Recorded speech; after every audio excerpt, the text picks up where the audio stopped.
Salut à toutes et à tous. Qui dit Nouvelle Grille dit de nouvelles émissions, parmi elles Afrique Mag, que notre chaîne vous proposera désormais pour revenir sur l'actualité de ce continent très cher à l'Algérie, qui a toujours milité pour son indépendance, son développement et son épanouissement. Au menu, des sujets ou des reportages dans le domaine de la politique, de l'économie, de la culture et des sports, des sujets collectés pour vous grâce aux échanges de programmes entre les différentes télévisions publiques africaines. Au menu également, un entretien avec une personnalité africaine avec laquelle nous reviendrons sur ce qui a marqué l'actualité du continent durant la semaine. Et pour commencer notre magazine, je vous propose de revenir sur cet événement qui s'est tenu la semaine passée dans la capitale nigérienne Niamey. Il s'agit du double sommet de l'Union africaine consacré à l'industrialisation du continent, mais aussi à la zone de libre-échange continentale ZLECAf. Un sommet également consacré pour la première fois aux femmes transformatrices, sujet de Adel Bouhames, lu par Yanis Ait Belkacem. Organisé dans le cadre des activités annuelles commémoratives de la Semaine de l'industrialisation en Afrique. La 17e session du sommet extraordinaire a été axée sur les politiques de l'industrialisation et de la diversification économique et la zone de libre-échange continentale. Un objectif pour lequel l'Algérie a toujours œuvré. Tout comme elle a œuvré en faveur du développement durable du continent africain. Nous avons besoin de l'expertise de beaucoup de pays africains qui sont déjà très avancés sur ce domaine. C'est l'exemple de l'Algérie, par exemple, qui a beaucoup d'expertise en matière de transformation dans plusieurs domaines. Et il serait utile que cette expertise, cette expérience soit largement partagée et mise à la disposition donc des autres frères africains. L'Algérie est un pays fort qui a une grande expérience dans le domaine du secteur privé. L'adhésion de l'Algérie et du secteur privé en Afrique est très importante, étant donné que le Conseil des affaires africain englobe tous les blocs économiques africains, ce qui explique l'importance de l'adhésion de l'Algérie et du secteur privé algérien à ces mécanismes. En plus du développement durable, les participants au sommet ont également débattu de la redynamisation du rôle de la femme dans l'entrepreneuriat et son insertion dans le processus du développement dans le cadre du NEPAD. L'Algérie joue un grand rôle vis-à-vis de cette agence pour mettre en œuvre toutes les décisions qui concernent les femmes aux différents pays africains. Donc leur rôle c'est clair, puisque c'est eux qui dirigent un des dirigeants, disons, de l'organisation d'Aouda-NEPAD. Le sommet a enfin été une occasion pour l'Algérie de réitérer son engagement panafricaniste et les efforts consentis en faveur de la promotion de l'intégration économique du continent. L'édition 2022 du Forum international Creative Africa Nexus s'est tenue cette semaine à Abidjan, organisé par la banque panafricaine Afreximbank de concert avec la Côte d'Ivoire. Ce forum a pour thème connecter les industries créatives et culturelles africaines. La culture, tenez-vous bien, génère plus de 2250 milliards de dollars chaque année selon un rapport de l'OCDE. Pourtant, très peu d'entrepreneurs culturels arrivent à rayonner au plan international en raison des contraintes sur le continent africain. Canex Weekend 2022 ouvre ses portes à Abidjan. 3 jours de verve créatrice de formation autour de l'industrie créative et de ses opportunités, des panels sur les arts, le spectacle et l'audiovisuel. En clair, une Afrique qui ose par la créativité. Le président du conseil d'administration de la Banque africaine d'import-export, l'Afreximbank, initiatrice du Canex Weekend, insiste sur l'accompagnement par les industries fortes des initiatives de création portant le développement. À preuve, l'industrie culturelle et créative occupe 3% du PIB mondial. Un aspect relevé par le Premier ministre Patrick Hachi, représentant le chef de l'État, le président Alassane Ouattara, lors de son discours d'ouverture. Lorsque les bonnes conditions sont en place, la création de valeur du secteur culturel peut ainsi atteindre plus de 10% du PIB, comme aux États-Unis ou au Brésil, qui ont développé l'une des industries de séries télévisées les plus prospères au monde. Mais ces données disent également tout de l'extraordinaire marge de progression qui est la nôtre. quand par exemple en 2019, seulement 1,1%, soit 22 millions de dollars US du total des investissements des start-up africaines sont allés à des entreprises dans le secteur du divertissement. Une industrie culturelle dynamique, c'est un fait, mais comment faire de cette industrie un levier du développement? Patrick Hachi détermine plusieurs axes.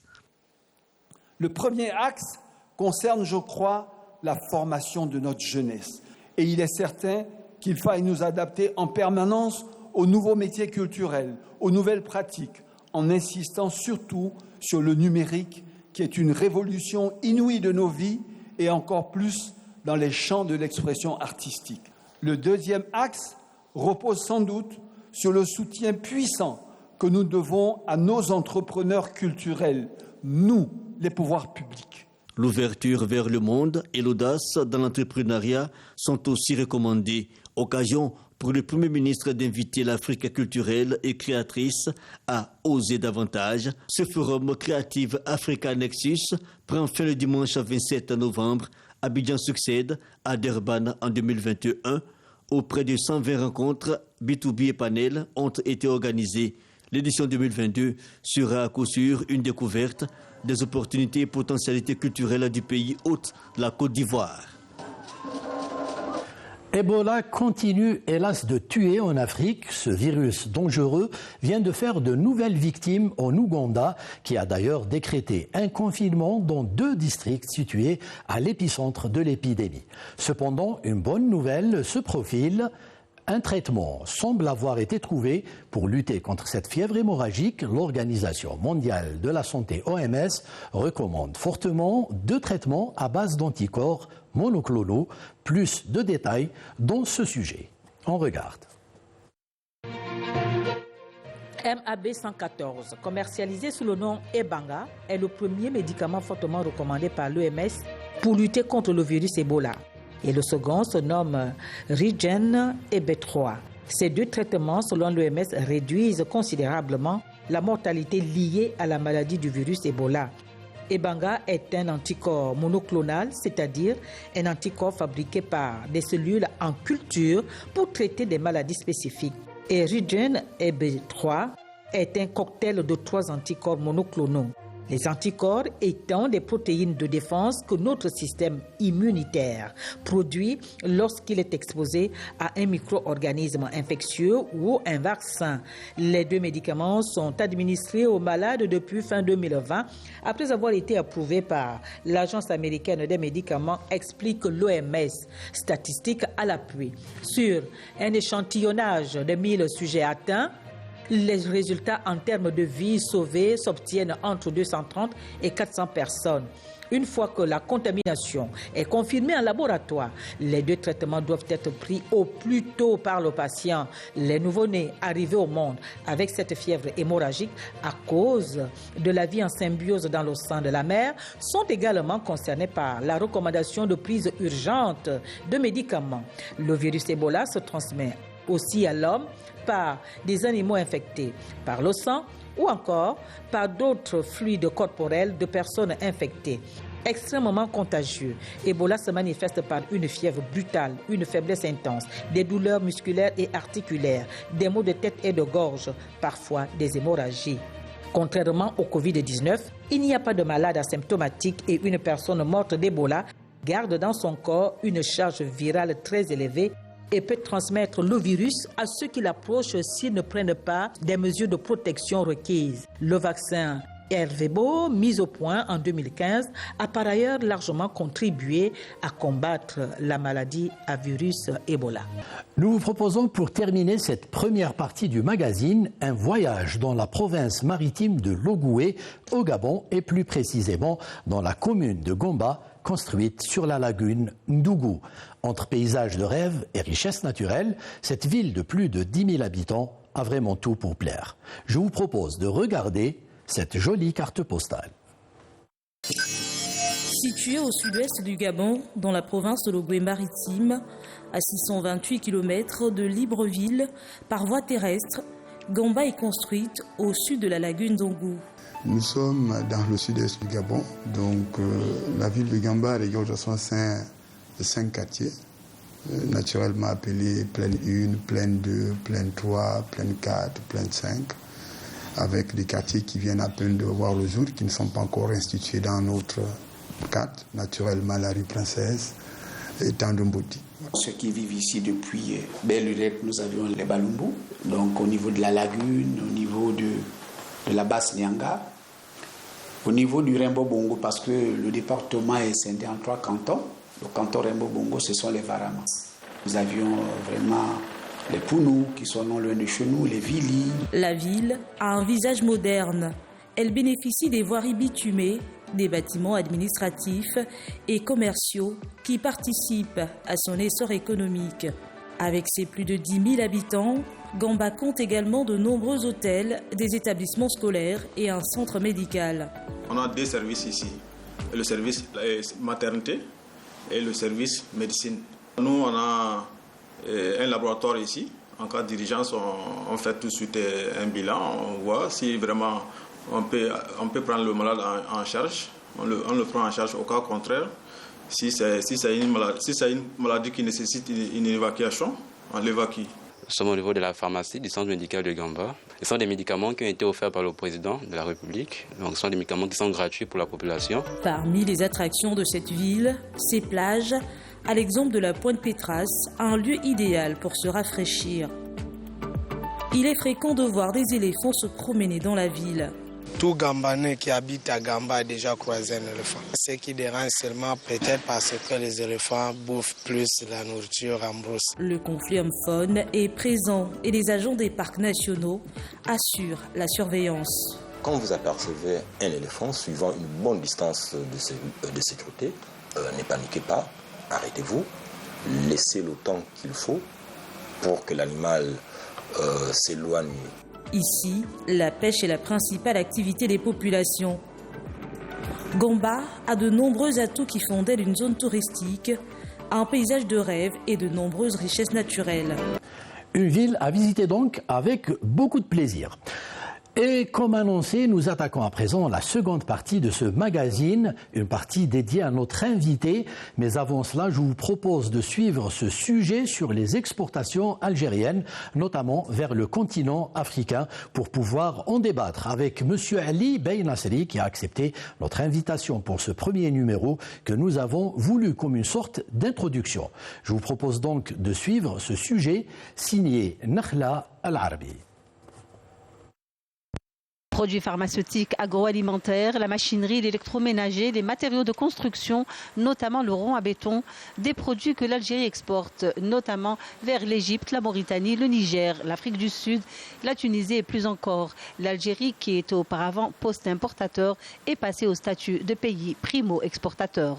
Nous sommes dans le cadre de tout ce qui est stratégie du secteur et en coordination avec les autres secteurs concernés, surtout le transport et le ministère des Affaires étrangères aussi pour nos sections diplomatiques qui nous aident beaucoup sur les marchés donnés.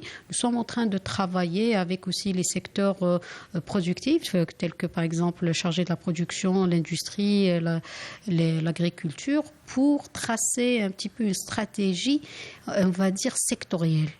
La participation de l'Algérie aux prochaines manifestations économiques africaines qui auront prochainement lieu en Libye, en Éthiopie et dans la capitale sénégalaise permettra de faire valoir le potentiel des produits algériens. Si on va parler de l'Afrique, on ne va pas dire que c'est un marché à faible concurrence. Au contraire, on trouve tous les produits de tous les pays en Afrique. Mais l'avantage que l'Algérie a, déjà la proximité, son positionnement géographique et aussi, surtout, il ne faut pas oublier la mise en place de cette zone de libre-échange africaine qui englobe 54 pays. C'est un marché de 1,2 milliard de consommateurs. C'est un marché à forte croissance, supérieure à la croissance mondiale. C'est une croissance à 2 chiffres. Les perspectives, c'est 3 000 milliards de dollars d'échange. Et c'est une hausse de population qui va atteindre en 2025 25% de la population mondiale.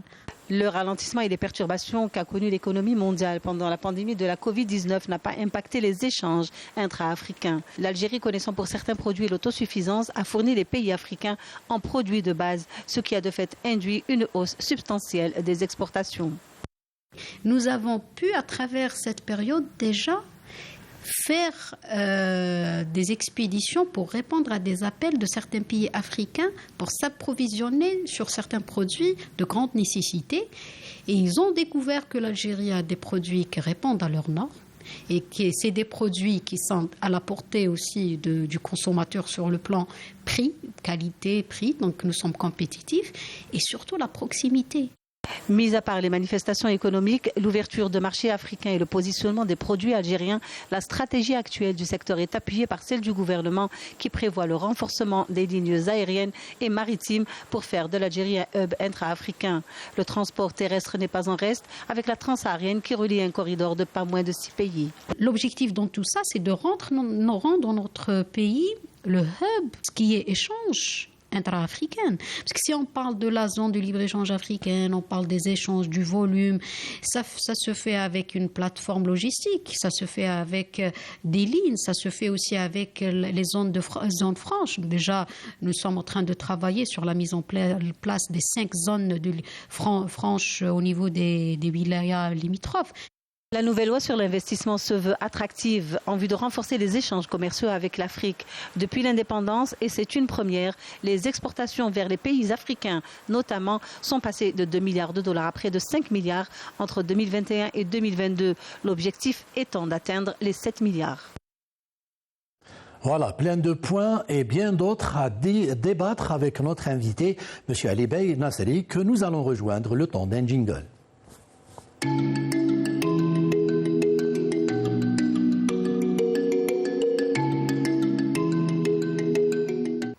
Voilà, c'est donc avec beaucoup de plaisir que nous accueillons pour vous M. Ali Bey Nasseri.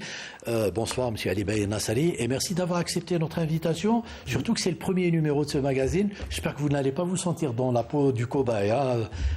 Non, pas du tout. Donc, je vous remercie pour l'invitation. Pour moi, c'est un honneur donc, de débuter cette nouvelle émission à laquelle je souhaite plein succès.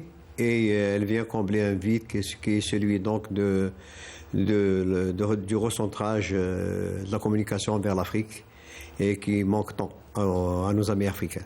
C'est nous qui vous remercions, M. Ali Bey Nasseri. Alors, les téléspectateurs qui nous regardent, ils ont envie de savoir quel est l'intérêt que suscite l'Afrique actuellement, parce qu'on voit beaucoup de puissances économiques qui sont à l'affût du marché africain, la Chine, la Russie, la Turquie. Et l'Afrique n'est plus, comme elle a été à un certain moment, la chasse gardée des grandes puissances coloniales d'antan. Tout simplement parce que l'Afrique est détentrice de beaucoup de matières premières. Et la matière première intéresse ces grandes puissances. La terre, les ressources que détient l'Afrique. Je pourrais citer donc le cas des ressources minières. Il y a aussi le fait que l'Afrique dispose de 60% de terres arables qui ne sont pas donc exploitées.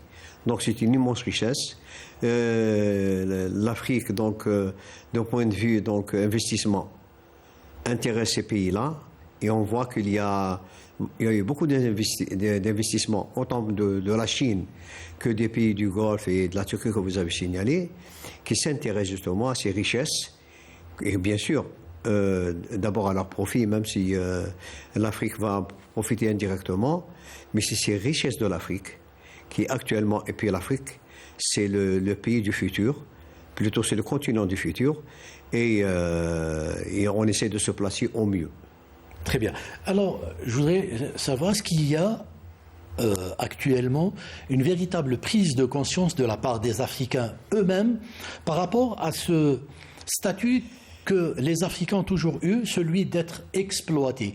Est-ce qu'il y a une nouvelle vision pour aller dorénavant vers du partenariat, vers des relations plutôt gagnant-gagnant, que de rester dans ce statut de l'éternel exploité ? Mais c'est clair qu'il y a une prise de conscience. L'Afrique d'aujourd'hui n'est pas l'Afrique des indépendances. Quoique à l'époque, ce qu'on appelle les pères des nations, enfin le père des fondateurs de l'Afrique, avaient cette vision justement d'une Afrique unie, qui a été au fur et à mesure. Donc on n'a pas laissé faire l'Afrique pour qu'elle se réconcilie avec elle, pour qu'elle ressente donc ses intérêts et les défend. Je pense qu'il y a une prise de conscience qui a émergé. Et cette prise de conscience s'est traduite donc, par certains éléments, notamment concernant une position politique africaine, concernant justement le NEPAD. Le NEPAD obéit ici justement à une intégration africaine. Ce qui manque à l'Afrique, c'est justement cette intégration qu'elle n'a pas su mettre en place. D'accord. Alors, pour cela, est-ce que l'Afrique est en train vraiment de s'en donner les moyens? Elle est en train de les mettre en place. D'accord. Ça, c'est clair. La tâche est difficile, mais en tout cas pas insurmontable. C'est-à-dire que il y a en Afrique, c'est vrai qu'il y a ce qu'on appelle des communautés économiques régionales. Il y a 8 communautés régionales, on peut citer donc le CEDEAO, le COMESA et d'autres.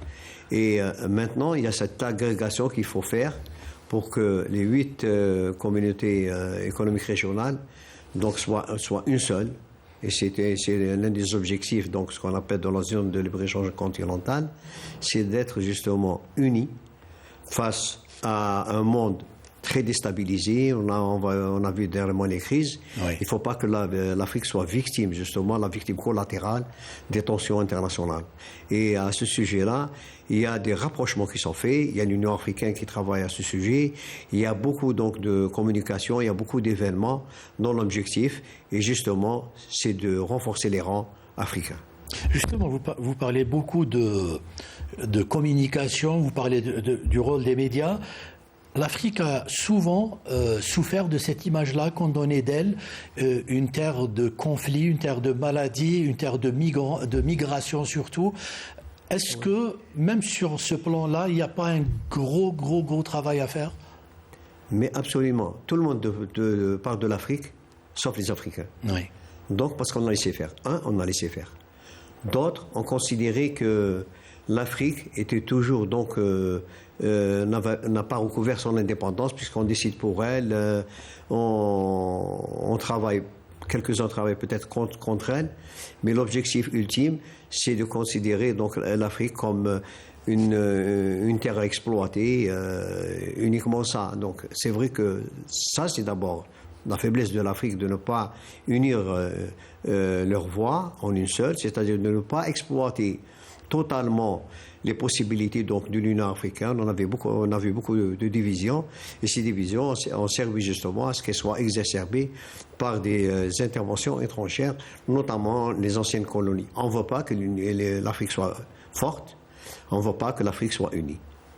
Vous êtes depuis longtemps dans le domaine des exportations, donc c'est un domaine que vous connaissez beaucoup, mais vous avez aussi beaucoup voyagé à travers l'Afrique, donc vous connaissez vraiment ce continent.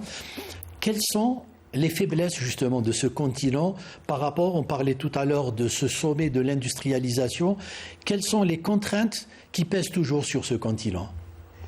Les contraintes, il y en a plusieurs. Mais je peux citer en ce qui concerne donc sur le plan économique, c'est que même si l'Union africaine existe, même si le NEPAD a existé, même tout ça n'a pas donné justement des résultats. Le problème en Afrique, c'est qu'il y a des bonnes intentions, mais elles sont très difficilement donc traduites sur le terrain. Ce qui nous manque, c'est cette volonté qui est affichée politiquement, mais qui n'est pas traduite économiquement. Quelques parties de l'Afrique se tournent ailleurs, mais en tout cas, certains peut-être ne croient pas donc à une voie africaine, ne croient pas à la puissance africaine. D'autres disent que l'Afrique c'est le continent du futur, mais malheureusement, en interne, certains peut-être n'y croient pas. Mais en tout état de cause, l'Afrique a la possibilité, et je pense qu'elle a la possibilité, il y a cette intention qui est affichée politiquement. Mais ce qui nous manque justement, c'est ce que je disais auparavant, c'est cette traduction sur le terrain. On a des richesses non exploitées. Je vous donne un titre d'exemple, sur 1050 millions d'hectares que possède l'Afrique, 60% ne sont pas exploités pour diverses raisons. Mais en tout cas, il n'est pas normal que l'Afrique soit dépendante d'un point de vue alimentaire. Alors qu'elle pourrait être le grenier du monde. Elle peut, absolument, quand vous possédez donc 600 certains donnent 300-400 millions d'hectares, d'autres donnent jusqu'à 600 millions d'hectares qui ne sont pas exploités, donc des terres non exploitées, et on a recours à l'importation. Il faut savoir, il y a aussi que près de 300 millions d'Africains sont sous-alimentés, ce qui est inacceptable pour un continent qui a des terres là qui attendent qu'on les travaille. D'autres contraintes aussi existent. Pour ceux, vous parliez tout à l'heure des fatalistes, des gens qui n'ont pas envie de croire en cette Afrique, mais il y en a ceux qui y croient vraiment et qui essayent de faire quelque chose. Cependant, il y a quand même certaines contraintes, comme les infrastructures, qui sont quasiment absentes dans beaucoup de pays africains. Ça pose problème aussi. Oui, c'est vrai. Mais il faut dire une chose pour terminer. Donc, ce que je disais auparavant, c'est que les influences extérieures marquent très fortement et empêchent justement l'unification de l'Afrique. On ne veut pas d'une Afrique forte. Voilà, exactement. Certaines forces externes donc, ne veulent pas que l'Afrique avance, et pour cela, il y a des relais qui font qu'on ne s'entend pas, souvent on ne s'entend pas sur des choses essentielles. Mais en tout cas, il y a un dénominateur commun. Un dénominateur commun, c'est quoi? C'est justement donner du travail à cette jeunesse africaine et par là même assurer donc notre indépendance donc au moins alimentaire à ce sujet-là. Ça c'est très très très important. L'Afrique souffre, c'est une réalité. Si je peux dire, d'un point de vue donc économique, les deux principaux problèmes de l'Afrique, c'est l'infrastructure. Il n'y a pas donc des moyens de circulation, il n'y a pas des routes, il n'y a pas beaucoup d'autoroutes. Et il n'y a pas donc la liberté, c'est pas une question de liberté de circulation. En tout cas, les moyens de se déplacer sont extrêmement difficiles. Donc, l'un des axes de travail justement de cette nouvelle gouvernance, c'est d'aller justement à étoffer, densifier l'infrastructure en Afrique. Quand on voit que les chemins de fer n'existent pratiquement pas, alors que c'est un moyen de création de richesses, de création de circulation des marchandises, des personnes. L'infrastructure est un réel problème en Algérie, plutôt en Afrique, et il est important qu'on se penche sur cet aspect-là. Le deuxième aspect qui touche d'une manière très sévère l'Afrique, c'est l'absence d'énergie, c'est-à-dire d'électrification. Il faut savoir que beaucoup d'Africains n'accèdent pas à l'électricité en 2022. Oui. Donc ça, c'est les corrections, moi je pense, très importantes, et aussi les deux éléments sont très très très liés à l'attractivité de l'Afrique. Donc l'attractivité de l'Afrique, c'est l'investissement. On ne vient pas investir dans un pays où il n'y a pas d'infrastructure et il n'y a pas d'énergie, parce que c'est les deux éléments essentiels pour investir. L'une des mesures justement qui ont été prises pour booster un peu ces échanges entre les pays africains, c'est cette zone de libre-échange continentale, la ZLECAf. Un mot peut-être sur cette zone? Elle a tardé, mais en tout cas elle est la bienvenue. Il est clair que si je reviens au père fondateur, l'un des objectifs et la vision qu'il y avait après l'indépendance, c'est cette indépendance économique qui ne vient pas. Tout à fait. La ZLECAf, donc, est venue répondre à cette demande qui était qui est ancienne, et c'est le premier pas pour aller vers une union économique dans le futur, et pourquoi pas dupliquer, mais en tout cas s'inspirer de ce qu'on appelle des grands espaces mondiaux, notamment l'Union européenne, ce qu'ils étaient, comment ils ont démarré, et aux résultats auxquels ils sont parvenus. Et je pense que l'Afrique doit s'inspirer pour aller dans cette direction. Il est clair que c'est aux Africains qu'il appartient de dessiner et de réaliser sur le terrain leur avenir, leur indépendance et leur, bien sûr, prospérité. Très bien, on arrive maintenant justement à cette relation Algérie-Afrique, Afrique-Algérie. On a, M. Ali Bey Nasseri, durant longtemps, un peu tourné le doigt à cette Afrique. Est-ce que vous sentez qu'il y a réellement aujourd'hui une volonté d'aller de l'avant et de se tourner justement vers cette Afrique pour en faire un partenaire et faire un petit bout de chemin ensemble? Oui, il est clair que l'Algérie, politiquement, a toujours été justement pour cette Union africaine qui existe. Mais en tout cas, d'un point de qui vue, a milité d'abord pour l'indépendance des pays africains, qui a beaucoup fait. L'Algérie a beaucoup milité, on l'appelait la Mecque des révolutions. Exactement, quand on voit que Nelson Mandela était chez nous, tout à fait. donc, et d'autres pays, donc les pays de l'ex-colonie portugaise, notamment le Mozambique, l'Angola et tout. Et on a été une terre donc généreuse et une terre hospitalière pour les mouvements de libération en Afrique. Oui. Maintenant, ce qui s'est passé par la suite, effectivement, l'Algérie, c'est pas qu'elle a tourné le dos, mais en tout cas, si on n'a pas été présent économiquement, c'est qu'on n'était pas d'abord un pays exportateur. On a été d'une manière très puissante sur le plan politique, et notamment sur le plan de la libération donc, des pays pour l'indépendance. Et nous, économiquement, on n'était pas donc, présent, ça c'est clair. Je pense qu'actuellement, il y a ce qu'on appelle un changement de paradigme. Ça a été affiché donc, par le président de la République. L'Algérie, maintenant, retrouve naturellement sa place, est en train de trouver naturellement sa place, notamment sur le plan économique, vers notre profondeur stratégique qui est l'Afrique. Je dis toujours, nous sommes Africains. Quand je vais en Afrique, je dis, nous sommes des Africains, peut-être du Nord, mais en tout cas, nous sommes des Africains. Avant tout, bien sûr. Avant tout, oui. Alors, loin de toute démagogie, puisque nous parlions tout à l'heure de partenariat, c'est avant tout une affaire de partenariat, et donc c'est du gagnant-gagnant. Qu'est-ce qu'Algérie a gagné en se tournant vers l'Afrique, et quels sont les atouts à faire valoir justement pour conquérir ces marchés, et que gagnerait l'Afrique justement grâce à l'Algérie? D'abord, il faut savoir que l'Algérie a des atouts. Et connaissant économiquement un peu mon pays, donc il y a une complémentarité, et on a tout intérêt donc à converger nos efforts vers un but, je le dis toujours, c'est la prospérité de l'Afrique. Nous avons une expérience industrielle, nous avons donc de l'énergie, nous avons des éléments qui font que on peut donc faire bénéficier, notamment, je parlerai donc des pays donc, qui sont proches de nous, qui nous connaissent très bien, dont nos produits aussi sont présents à leur niveau.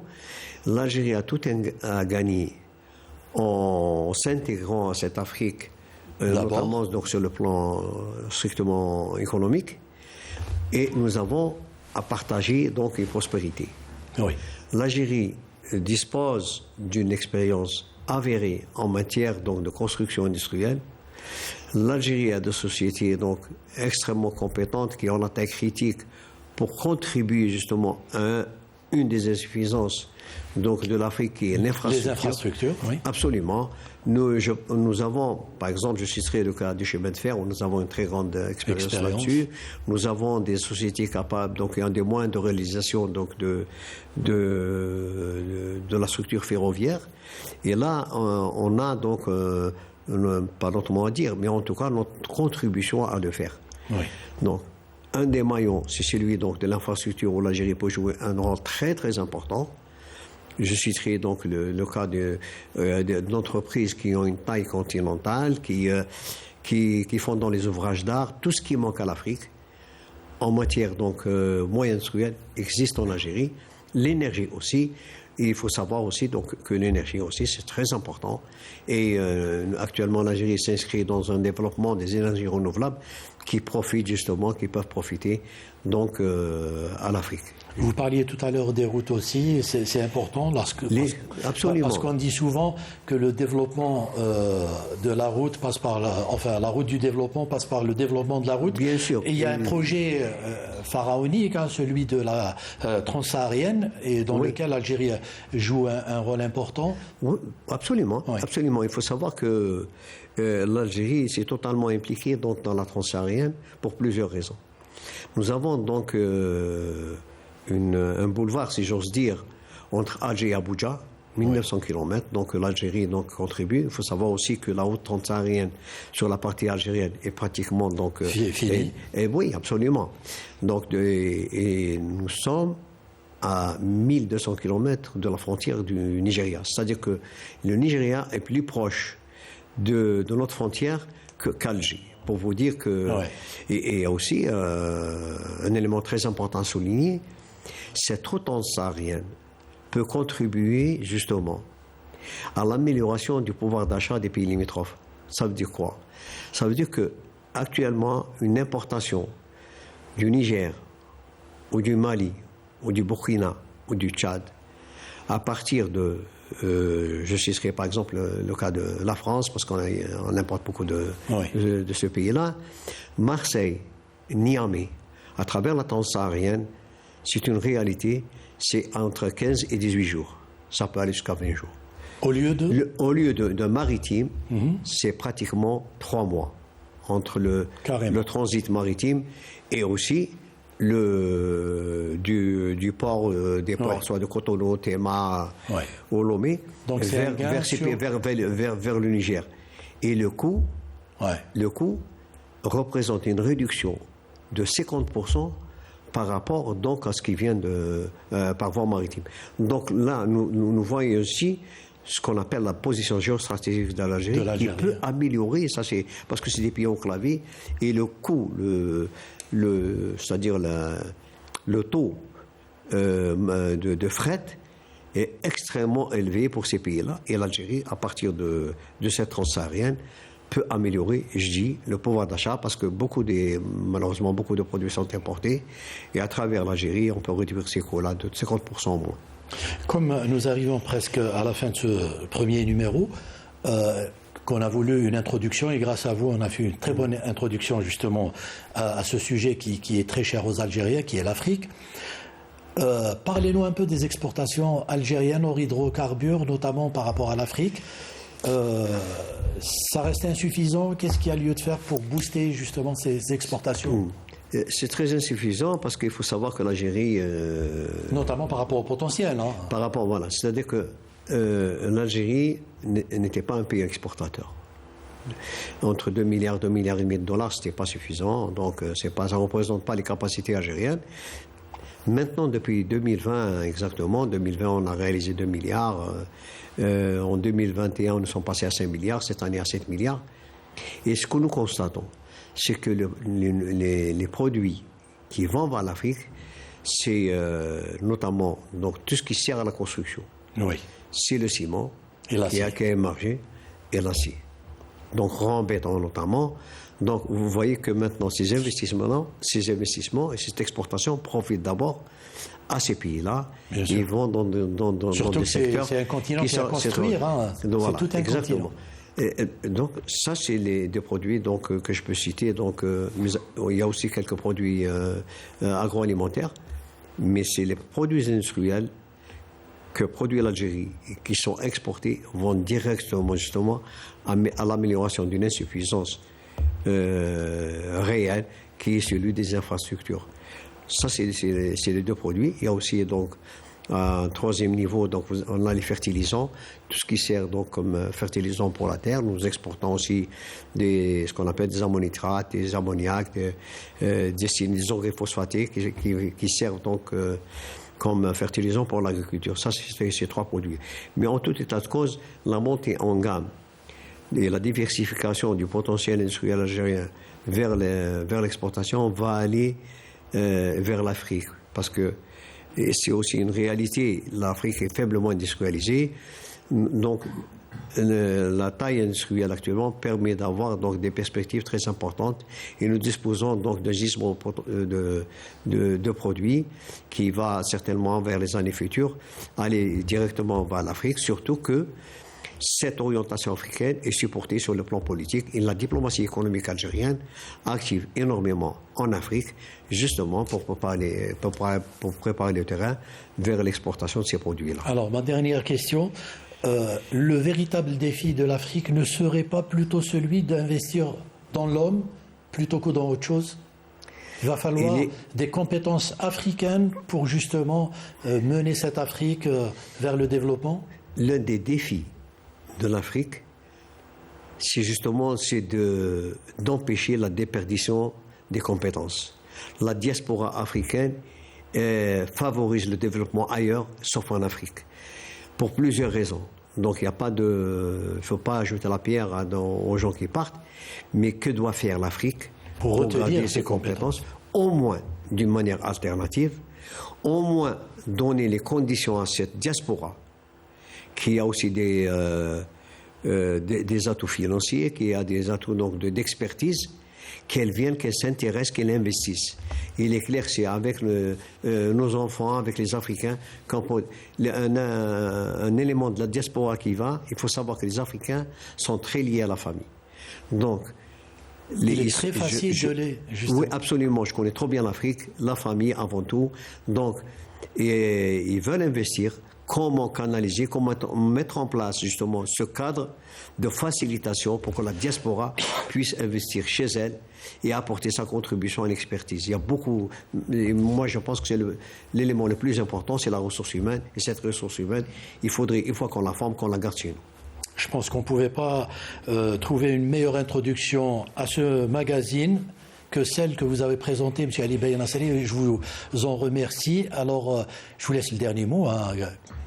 D'abord, je vous dis longue vie. C'est